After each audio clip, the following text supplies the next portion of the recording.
Hai teman-teman, kembali lagi dengan aku Monica.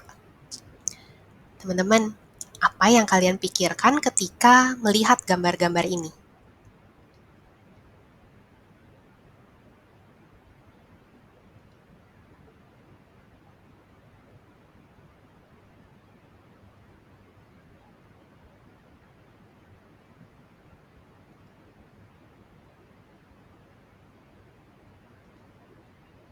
Keren ya gambar-gambarnya?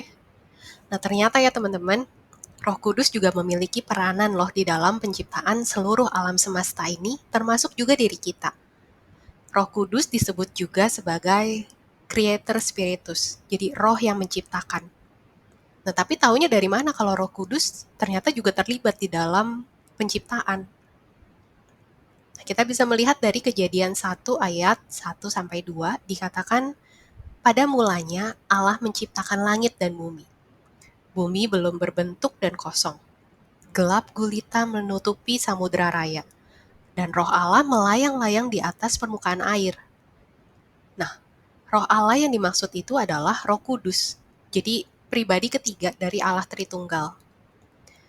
Kita juga bisa melihat dari Mazmur 33 ayat yang ke-6, dikatakan, oleh firman Tuhan, langit telah dijadikan. Oleh nafas dari mulutnya, segala tentaranya. Jadi nafas yang dimaksud itu adalah ruah atau roh. Kemudian juga di Ayub 33 ayat yang keempat, dikatakan, roh Allah telah membuat aku dan nafas yang maha kuasa membuat aku hidup. Nah, jadi melalui ayat-ayat ini kita bisa melihat bahwa Roh Kudus memiliki peranan di dalam penciptaan sebagai pemberi kehidupan, yaitu melalui nafas yang dihembuskan, sehingga seluruh ciptaan dapat hidup. Nah, seringkali kita melihat karya Roh Kudus lebih berkaitan dengan keselamatan, atau melalui hal-hal yang mungkin extraordinary. Nah, tapi sebenarnya kita bisa melihat karya Roh Kudus itu dalam hal-hal yang ordinary. Jadi seperti ciptaan yang kita temukan dalam kehidupan kita sehari-hari, seperti matahari, langit, jantung kita yang terus berdetak, otak kita yang terus berpikir, serta orang-orang yang ada di sekitar kita, baik keluarga kita, baik teman-teman kita. Nah, dalam First Confession of Basel chapter 1, saya coba menerjemahkannya. Kami juga percaya bahwa Allah yang telah menciptakan segala sesuatu melalui firman yang kekal, yaitu Putra yang tunggal, dan menguatkan segala sesuatu dengan Roh Kudus, yaitu dengan kuasanya. Oleh karena itu, Allah menopang dan memerintah segala sesuatu yang diciptakannya. Jadi, selain berperan di dalam penciptaan, Roh Kudus juga memiliki peran sebagai penopang atau menguatkan gitu. Jadi pemelihara. Roh Kudus senantiasa juga memelihara keberadaan, juga memberi kehidupan. Roh Kudus memelihara natur dan fungsi segala yang ada. Dan Roh Kudus juga menopang serta memimpin segala sesuatu kepada tujuan akhir, yaitu kemuliaan Allah. Nah, dalam Roma 11 ayat 36 dikatakan, sebab segala sesuatu adalah dari Dia dan oleh Dia dan kepada Dia. Bagi Dialah kemuliaan sampai selama-lamanya.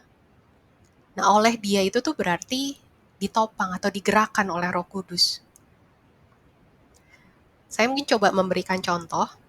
Jadi ketika kita atau salah satu dari orang yang kita kasihi, misalkan didiagnosa oleh suatu penyakit, misalnya kanker. Nah, kanker sendiri merupakan salah satu penyakit yang memiliki resiko kematian. Bagi orang tidak percaya, kanker mungkin dianggap sebagai suatu bencana atau suatu hukuman. Mungkin juga dianggap orang itu sebagai orang yang tidak beruntung dan mungkin seperti tidak ada pengharapan lagi. Nah, tapi bagi orang percaya, Roh Kudus bekerja di dalam diri kita, membawa kita kepada kesadaran bahwa kita lemah, kita tidak berdaya, dan pada akhirnya membawa kita semakin mendekat kepada Allah. Jadi kita berserah kepada Allah, dan kita kembali bergantung kepada Allah. Nah, dalam aplikasinya, karya Roh Kudus tidak ditemukan melalui hal-hal yang extraordinary, tetapi dalam hal-hal yang ordinary juga, yaitu kita bisa temukan di dalam keseharian kita. Nah, yang kedua juga Roh Kudus selalu berada dekat dengan kita. Jadi kita bisa merasakan atau menyadari bahkan melalui nafas kita, detak jantung kita, bahkan nadi kita. Tapi terkadang sulit bagi kita untuk menyadari karena begitu banyak hal yang mendistraksi kita. Salah satu cara yang mungkin bisa teman-teman coba untuk memberikan awareness akan kehadiran Roh Kudus yang ada di sekitar kita, teman-teman bisa coba untuk stop and stare. Jadi di tengah kesibukan kita, di tengah rutinitas kita coba berhenti sejenak dari segala aktivitas kita memandang sekeliling kita. Kita bisa melihat langit, kita bisa melihat mungkin tanaman atau daun yang memiliki struktur yang begitu detail. Atau kita bisa coba untuk merasakan detak jantung kita, merasakan nadi kita. Kita bisa kembali mengingat bahwa ini semua adalah karya Roh Kudus.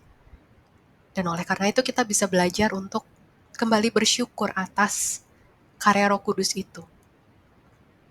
Nah, ketika kita terus melakukan ini, kita bisa melatih kepekaan kita akan karya Roh Kudus di sekitar kita. Demikian sesi sharing kali ini. Sampai jumpa di kesempatan berikutnya. Tuhan memberkati setiap kita.